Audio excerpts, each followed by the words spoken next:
We find ourselves in the 3 weeks from Shavasar B'Tammuz until Tisha B'Av, and we know that this period of time is a period of mourning, a period of Avelos.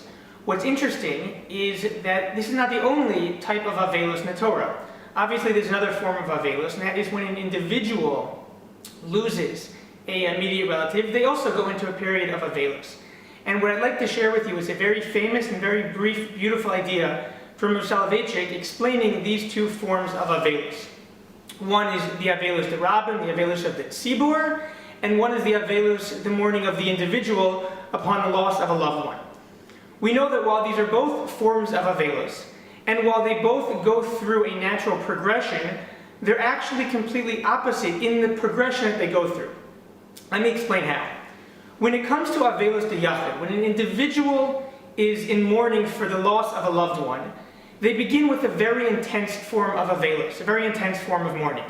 Initially, they're in a period of aninus. They can't even perform mitzvos. After the kvura, after the burial, they move into Shiva. The first 3 days of Shiva are actually halachically the most intense period of Shiva. Then they move on to the next 4 days of Shiva.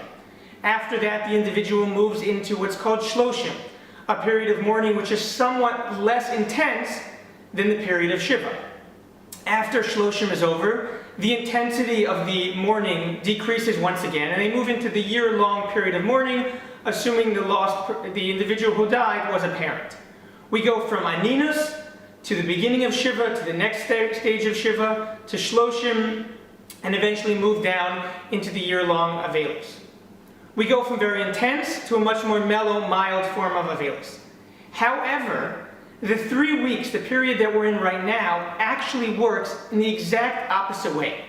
We begin with a very light, mild level of the 3 weeks, starting with Shavasar B'Tammuz. We then move in, Rosh Chodesh Av comes, and we move into the 9 days.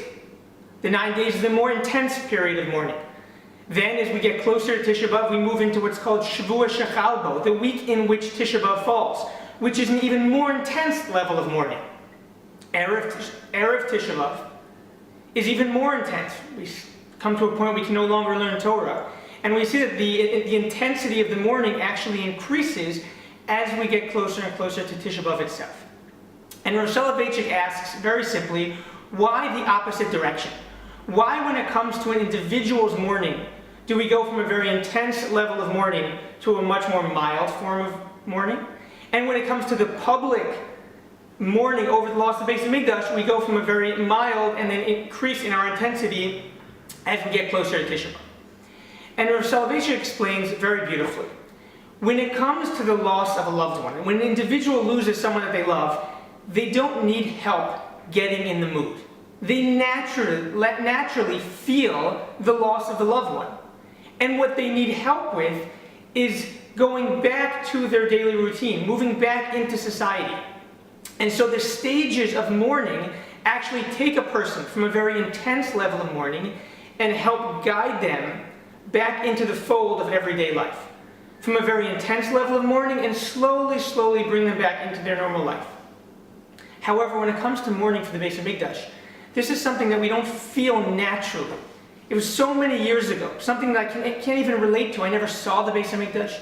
My parents never saw it. My grandparents never saw it. It's something that's very difficult for me to relate to. So in this case, the Torah says to us, let me help you get in the mood. Let me guide you. Let me aid you to get to that point where you can really feel Tisha B'Av. We'll start slow. We'll start with the 3 weeks. Then we'll increase a little bit. We'll move into the 9 days. Then Shavua Shechalbo. Then we'll get to Tisha B'Av itself. We'll help guide you to feel in the mood, to feel the loss when it comes to Tisha B'Av. However, if I could add one thing, and this I think is the important lesson for us, if you want to feel Tisha B'Av, if you want to feel the loss of the Beis HaMikdash, you need to take advantage of this process. You can't just walk into Tisha B'Av and say, how come I don't feel it? Well, did you use the 3 weeks to get yourself a little bit more into the mood? Did you increase the mourning during the 9 days? Did you up the ante a little bit when you came into Shavua Shechalbo? Because if you went through those steps, the Torah guarantees that when it comes to Tisha B'Av, you will be able much more to feel the loss of the Beis HaMikdash and to properly mourn for its rebuilding from HaTorah-Bein.